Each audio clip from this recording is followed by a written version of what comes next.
जय हिंद साथियों। तो कैसे हैं आप सभी का स्वागत है आरडब्ल्यू वाला यूट्यूब चैनल पर। और आज की क्लास आप लोगों के लिए एमटीएस की जो आपका प्रैक्टिस सेट नंबर 8 ये आपका आज की क्लास में हम आपको कराने वाले हैं। साथ ही साथ इस क्लास की जो पीडीएफ है हम अपने टेलीग्राम चैनल पर आपको प्रोवाइड करा देते हैं, जिसका लिंक मैंने डिस्क्रिप्शन में दे रखा है, वहाँ से भी आप उसको ज्वाइन कर सकते हैं। टेलीग्राम चैनल का नेम की अगर मैं बात करूँ तो RWA UPP री एग्ज़ाम, ये हमारा टेलीग्राम चैनल है। आप इसे टेलीग्राम पर जाकर ज्वाइन कर सकते हैं और वहाँ से फ्री पीडीएफ आप प्राप्त कर सकते हैं।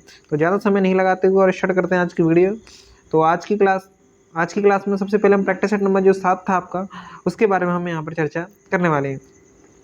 तो इसमें जो रिवीजन प्रश्न है प्रैक्टिस सेट नंबर 7 के, उसको करते हैं, फिर उसके बाद हम प्रैक्टिस सेट नंबर 8 को यहाँ पर स्टार्ट करने वाले हैं। तो एम एस सुब्बुलक्ष्मी है, ये UN में इन्होंने परफॉर्म किया था 1966 में, और इन्हें 1974 में रैमन मैग्सेसे पुरस्कार दिया गया और 1975 में इन्हें पद्म विभूषण से भी सम्मानित किया गया। जो हाफिज़ा डांस है वो जम्मू कश्मीर का देखने को मिलता है। राकेश चौरसिया का संबंध बांसुरी से देखने को मिलता है। WPL 2024 के विजेता RCB देखने को मिलती है। आपका कंचनजंगा एकमात्र मिश्रित यूनेस्को स्थल है जो कि 2016 में घोषित की गई। BRO यानी कि जो आपका बॉर्डर रोड जो आपका ऑर्गेनाइजेशन है, उसकी बात करें BRO की, तो ये है आपका हेडक्वार्टर इसका दिल्ली में देखने को मिलता है और ये 1960 में बना था। भारत का सेकंड महान्यायवादी कौन है, तो CF दफ्तरी देखने को मिलते हैं, जो कि अगर बात करें महान्यायवादी की तो आर्टिकल 76 में बताया गया है। प्रेसिडेंट की बात होगी तो विशेष अभिभाषण लाता प्रेसिडेंट आर्टिकल 87 के तहत। एहुल जो शिलालेख आपका लिखा किस नेता रवि कीर्ति ने, और ये पुलकेशन सेकंड के दरबारी कभी देखने को मिलते हैं।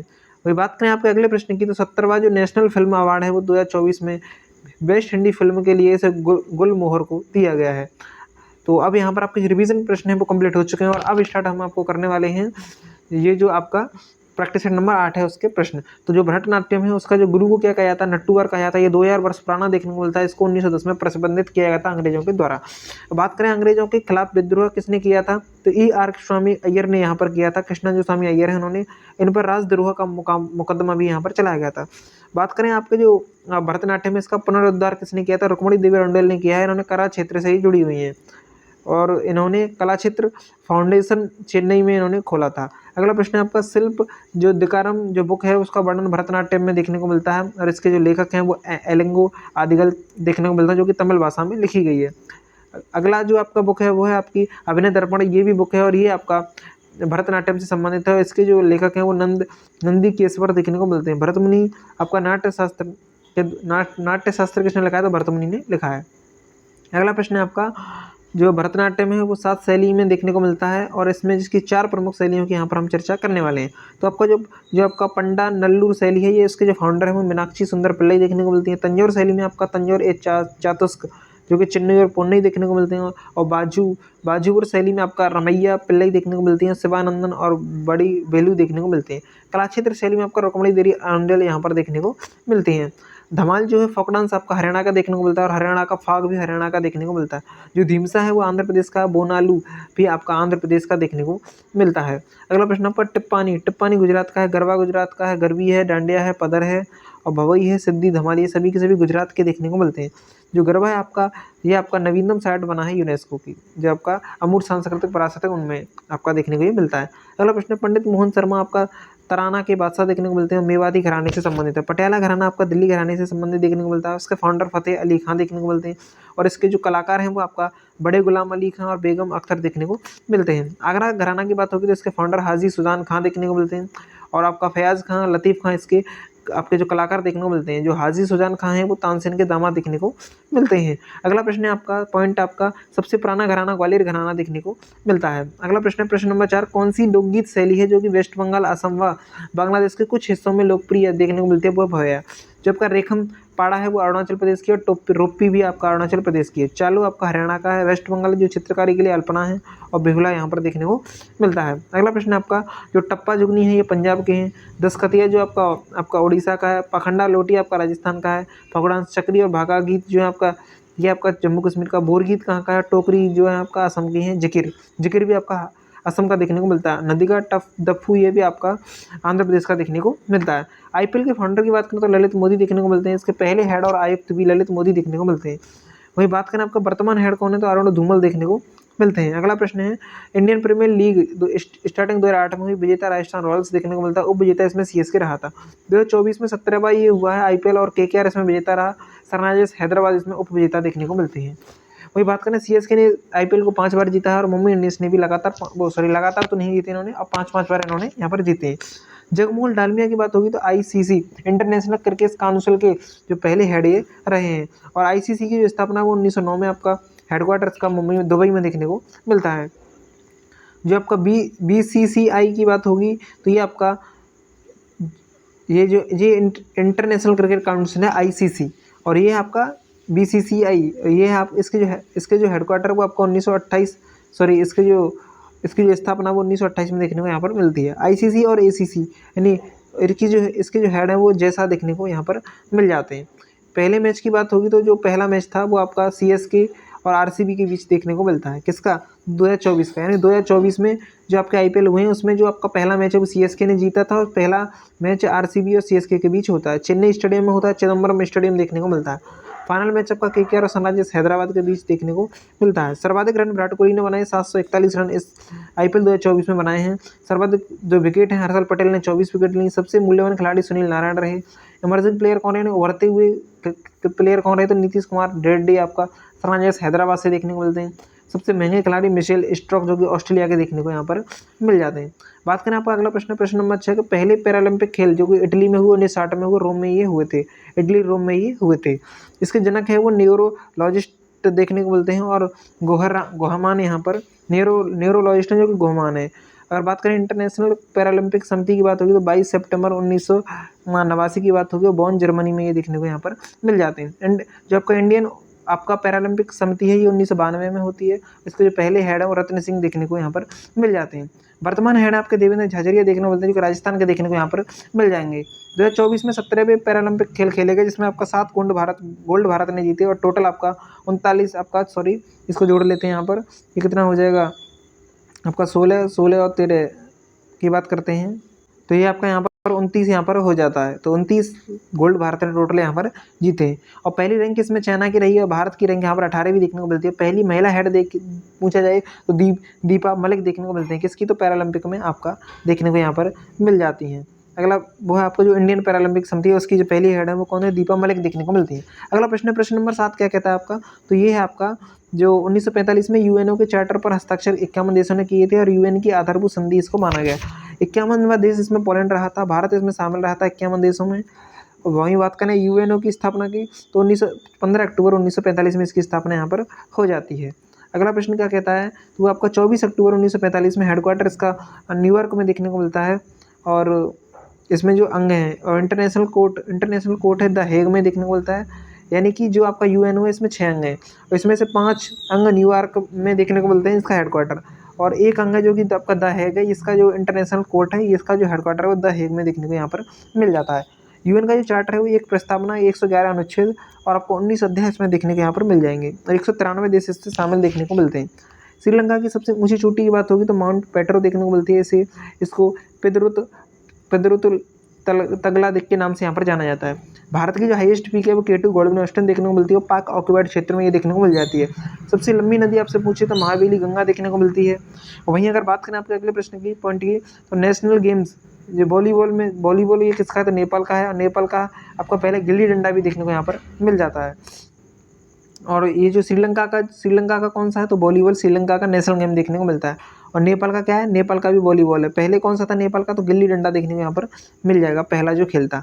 पाकिस्तान की बात होगी तो सबसे ऊंची चोटी तिरचमीर देखने को मिलती है। बांग्लादेश की कैकराडोंग देखने को मिलती है। नेपाल की जो माउंट एवरेस्ट देखने को मिलती है जो कि आपका 8848 मीटर देखने को यहाँ पर मिल जाएगी। अफगानिस्तान की नौसाक देखने को मिलती है। चीन की आपका चुमुलांगमा देखने को मिलती है। भूटान की आपका गंगथर देखने को मिलती है जो कि आपका पुमसुम देखने को मिलती है। अगला प्रश्न है म्यांमार की सबसे ऊंची चोटी की बात होगी तो वह आपका खाकोबी। माउंट एवरेस्ट को नेपाल में सागर माता के नाम से जाना जाता है। नीला रेपा किसकी है, तो एकमात्र व्यक्ति है नीला रेपा जो कि कैलाश इन्होंने फतेह किया है, कैलाश पर्वत। अगला प्रश्न है खो खो की बात होगी तो भारत के पुराने पारंपरिक खेलों में से एक है और इसमें 9 खिलाड़ी होते हैं और 3 इसमें एक्स्ट्रा के तौर पर यहाँ पर जोड़े जाते हैं। अगला अगला आपका पोलो में 4 खिलाड़ी होते हैं, बास्केटबॉल में 5 होते हैं, वॉलीबॉल में 6, नेटबॉल, कबड्डी, वाटर पोलो में 7 खिलाड़ी होते हैं, बेसबॉल में 9 खिलाड़ी होते हैं, क्रिकेट में 11 होते हैं, फुटबॉल हॉकी में 11 होते हैं और आपका रग्बी में 15 खिलाड़ी यहाँ पर देखने को मिल जाते हैं। अगला प्रश्न आपका खो खो के प्रत्येक मैच में 4 पारी होती हैं। खो खो के प्रत्येक मैच में कितनी होती है? 4 पारी इसमें होती हैं और 9-9 मिनट की होती हैं। टोटल 36 मिनट यहाँ पर दिया जाता है।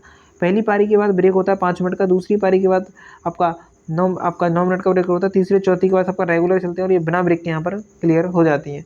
अगला प्रश्न खो खो को चैंपियनशिप 2024 मेंस की बात हो तो महाराष्ट्र और आपका रेलवेज के बीच होती है और वुमेन्स आपका महाराष्ट्र और एयरपोर्ट अथॉरिटी के बीच यहाँ पर देखने को मिल जाता है। भारतीय खो खो महासंघ 1956 में स्थापित होता है। ओलंपिक में शामिल हुआ 1936 में। हॉकी में आपका गोल्ड भारत ने जीता है और इस समय बर्लिन में ये हुए थे। ओलंपिक 1936 में हॉकी में भारत ने गोल्ड जीता था। इस समय कैप्टन मेजर ध्यानचंद देखने को मिल जाते हैं। क्या कहा गया है कि जो ओलंपिक में शामिल हुआ 1936 में, 1936 के जो ओलंपिक हुए उसमें हॉकी में भारत ने गोल्ड मेडल जीता। कैप्टन कौन थे? मेजर ध्यानचंद देखने को यहाँ पर मिल जाते हैं और ये हुए कहाँ थे? तो ये बर्लिन जर्मनी में यहाँ पर हुए थे। अगला प्रश्न है भारत का सबसे ज़्यादा वन्यजीव अभ्यारण्य कौन सा वाला स्टेट कौन सा था? MH है 50, यानी MH है महाराष्ट्र देखने को मिलता है। 50 इसमें देखने को यहाँ पर मिल जाते हैं और MP में टाइगर स्टेट देखने को मिलता है, टाइगर रिजर्व यहाँ पर कहा गया है। इंडिया में आपको 544 टाइगर रिजर्व टोटल यहाँ पर ये देखने को मिल जाएंगे। अगला प्रश्न क्या है? तो अगला प्रश्न है आपका 98 में क्या है? संसद का सचिवालय के बारे में बताया गया। वॉइस जो आपका विधान परिषद है उसका चुनाव है आर्टिकल वॉइस प्रेसिडेंट, तो आपका आर्टिकल 66 के तहत यहाँ पर देखने को मिल जाता है वॉइस प्रेसिडेंट का चुनाव। वही बात करें आपका संसद में जो गठन है आर्टिकल 79 है, राज्यसभा में 80 है, लोकसभा के बारे में 81 और आपका प्रेसिडेंट के बारे में 52वें आर्टिकल में यहाँ पर बताया गया है। अटॉर्नी जनरल की बात होगी तो आपका आर्टिकल 76 में यहाँ पर बताया गया महान्यायवादी के बारे में। आर्टिकल 75(3) है, केंद्र में मंत्रिपरिषद लोकसभा के प्रति उत्तरदायी होगी, इसमें बताया गया। और 15 लोकसभा में 15% से अधिक व्यक्ति मंत्री नहीं बन सकते जो सदस्य हैं लोकसभा के। अगला प्रश्न 105 क्या कहता है? तो 105वां संविधान आपका 105वां संविधान संशोधन होता है। इसमें क्या होता है? तो इसमें लोकसभा राज्यसभा के सदस्यों को विशेषाधिकार प्राप्त होते हैं। लोकसभा आपका निम्न सदन होता है, सबको पता है, और राज्यसभा आपका उच्च सदन होता है जो कि स्थायी सदन होता है, इसका कार्यकाल नहीं होता, जबकि लोकसभा का कार्यकाल 5 वर्ष का देखने को मिलता है। वही बात करें आपका राज्यसभा के सदस्यों का कार्यकाल 30 वर्ष का होता है और लोकसभा की जो मिनिमम एज है वो आपका 25 वर्ष देखें यहाँ पर मिल जाएगी। अगला प्रश्न है जो आपका आर्टिकल 108 के तहत संयुक्त बैठक का प्रावधान है, ऑस्ट्रेलिया से यहाँ पर ये लिया गया है। वही बात करें आपके अगले प्रश्न की, तो इसमें जो बुलावा कौन लेता है संयुक्त बैठक का? तो आपका प्रेसिडेंट के थ्रू यहाँ पर लिया जाता है। लोकसभा स्पीकर की जो हेड, तो यानी कि जब ये लोकसभा स्पीकर इस बैठक को बुला सकते हैं, लेकिन जब लोकसभा स्पीकर भी नहीं होंगे तो उसकी अनुपस्थिति में लोकसभा अध्यक्षता यहाँ पर करेंगे। तो जब संयुक्त बैठक होगी उसमें जो अध्यक्षता होगी वो कौन करेगा? तो स्पीकर करेगा लोकसभा का। अगर वो उपस्थित नहीं होंगे तो वहाँ पर आपका उपाध्यक्ष यहाँ पर आपका अध्यक्ष यहाँ पर करने वाले हैं। उपाध्यक्ष की अनुपस्थिति में राज्यसभा के उपसभापति इसकी अध्यक्षता यहाँ पर करेंगे। उपसभापति कौन होते हैं? आपका वाइस प्रेसिडेंट देखने को मिलते हैं। अब तक 3 बार संयुक्त बैठक बुलाई गई है। 1961 में दहेज निषेध अधिनियम के तहत, 1978 में बैंकिंग सेवा आयोग खत्म करने के लिए और 2002 में आतंकवाद निरोधक विधेयक सहमति के लिए यहाँ पर आई थी। अगला प्रश्न क्या कहता है? आपका प्रश्न नंबर 15 क्या कहता है? तो भारत में सबसे ज़्यादा तस्करी की जाने वाली लकड़ी के होने के कारण लाल चंदन की लकड़ी है उनको हाल ही में हिट फिल्म में दिखाया गया है, ये पुष्पा मूवी में दिखाया गया है। चंदन जो है पूर्वी घाट में उगता है, उड़ीसा में महानदी पर, और उड़ीसा में ये आपका महानदी और तमिलनाडु में वेंगई नदी तक ये आपका देखने को मिल जाएगा। पश्चिमी घाट को सह्याद्री के नाम से जाना जाता है, यूनेस्को में 2012 में इसको शामिल किया गया। अगला प्रश्न है भारत विश्व का सबसे बड़ा मैंग्रोव वन जो है आपका सुंदरबन का डेल्टा यहाँ पर मिलता है। भारत में या विश्व में, दोनों में ही कौन है? सुंदरबन का डेल्टा देखने को यहाँ पर मिल जाएगा। IFSR के अनुसार यहाँ पर जो इंडियन फॉरेस्ट जो आपका रिपोर्ट आती है उसमें क्या है? मैंग्रोव वन के में वृद्धि के बारे में दर्शाया गया है। जो दुनिया का सबसे बड़ा डेल्टा की बात होगी तो गंगा और ब्रह्मपुत्र नदी की बात होगी। मैंग्रोव वन भारत में जो एरिया है वो आपका 4992 यहाँ पर देखने को मिल जाएगा। सबसे ज़्यादा मैंग्रोव वन की बात होगी तो वेस्ट बंगाल की बात होगी, वेस्ट बंगाल में देखने को मिलते हैं। सब सुंदरी नाम के वृक्ष हैं जिनसे सुंदरबन बना हुआ है, और सुंदरी नाम के जो वृक्ष हैं उनको हेरिटेरा माइनर के नाम से यहाँ पर जाना जाता है, जो कि उनका वैज्ञानिक नाम देखने को मिल जाता है। भारत में वन राज्य रिपोर्ट 2021 के तहत किस राज्य में 2 वर्षों में सर्वाधिक वन क्षेत्र वृद्धि हुई है? तो आपका आंध्र प्रदेश में है और 647 यहाँ पर देखने को ये मिल जाती है वृद्धि। सेकंड नंबर पर तेलंगाना में 632 किलोमीटर स्क्वायर तक यहाँ पर ये बढ़ चुके हैं। वही बात करें आपका पहली रिपोर्ट 1987 में आई थी, 2021 में 17वीं रिपोर्ट इनकी आई है। इसमें आपका तेलंगाना 3.07% की वृद्धि हुई है, आंध्र प्रदेश में 2.22 की वृद्धि यहाँ पर देखने को मिल रही है। भारत में वन परसेंटेज की बात होगी तो 21.17% की बात यहाँ पर होने वाली है। भारत में वन और वृक्ष का जो परसेंटेज है वो आपको 24.5% देखने को मिलता है। सर्वाधिक वन आपका मध्य प्रदेश में देखने को मिलता है। सर्वाधिक प्रतिशत की बात होगी तो प्रतिशत में वन सर्वाधिक आपका मिजोरम में देखने को मिल जाते हैं। बायोडाइवर्सिटी यानी जैव विविधता एक्ट आपका 2002 में आया और 22 मई को जैव विविधता दिवस के रूप में यहाँ पर मनाया जाता है। वन्यजीव संरक्षण एक्ट आपका 1972 में आया। पर्यावरण संरक्षण एक्ट आपका 1946 में आया। जल संरक्षण एक्ट आपका 1954 में आया, सॉरी आपका 74 में आया। वायु संरक्षण एक्ट 1981, आपका भारतीय वन एक्ट 1927, टाइगर प्रोजेक्ट आपका 1973 में 1 अप्रैल को आता है, और प्रोजेक्ट जो आपका एलिफेंट है वो आपका 1992 में यहाँ पर आया था। अगला प्रश्न आपका, राजा शशांक किसके खिलाफ हर्षवर्धन ने युद्ध की अनाउंसमेंट यहाँ पर की थी, जो कि गोंड शासक था, तो आपका किसके खिलाफ की थी, तो यहाँ पर हम बताने वाले हैं। तो ये गोंड शासक के खिलाफ यहाँ पर उन्होंने की थी। तो राजा शशांक जिसके खिलाफ हर्षवर्धन ने युद्ध की अनाउंसमेंट की थी वो कौन था, तो गोंड का शासक देखने को मिलता है, जो कि शशांक था। अगला प्रश्न, वर्धन वंश, अगला पॉइंट है वर्धन वंश में हर्षवर्धन था। इसकी राजधानी थानेश्वर थी। इसकी बहन थी राजश्री। इसकी शादी कन्नौज के शासक से होती है। जो कि बहन राजश्री थी उसकी हर्षवर्धन की, तो उनकी शादी किससे होती है, कन्नौज के एक राजा से होती है। और उनके जो पति हैं अर्थात हर्षवर्धन के जो जीजा थे उनकी हत्या कर दी जाती है मालवा के शासक देवगुप्त के द्वारा, और आपका बंगाल के जो गोंड शासक था वो शशांक के द्वारा। ये अटैक करते हैं कन्नौज पर और उनकी मृत्यु हो जाती है उनके जीजा जी की, किसके, हर्षवर्धन के जीजा जी के अर्थात आपका। तो इसमें क्या यहाँ पर बताया गया है, और जो शशांक था उसने बोधि वृक्ष को यहाँ पर कटवा दिया था। किसको कटवा दिया था, बोधि वृक्ष यहाँ पर कटवा दिया था। देवगुप्त हत्या करता है राजश्री के पति की, और शशांक हत्या कर देता है आपका जो हर्षवर्धन है उसके प्रभाकर वर्धन की, उनकी यानी कि उसके बड़े भाई की। तो आपका जो हर्षवर्धन है फिर वो यहाँ पर शशांक से लेता है बदला। तो यहाँ पर आगे बताया गया है हर्षवर्धन का जन्म है वो आपका 590 एडी में देखने को मिलता है। 606 में गद्दी पर बैठता है, यानी कि मात्र 16 वर्ष की अवस्था में यहाँ पर गद्दी पर बैठ जाता है, जो कि स्थिति यहाँ पर इनके अनुकूल नहीं थी, और 647 तक यहाँ पर रहते हैं। भाई राज्यवर्धन की हत्या शशांक द्वारा यहाँ पर कर दी जाती है, जो कि राज्यवर्धन देखने को यहाँ पर मिलता है, उनके बड़े भाई का नाम प्रभाकर वर्धन नहीं देखने को मिलता है।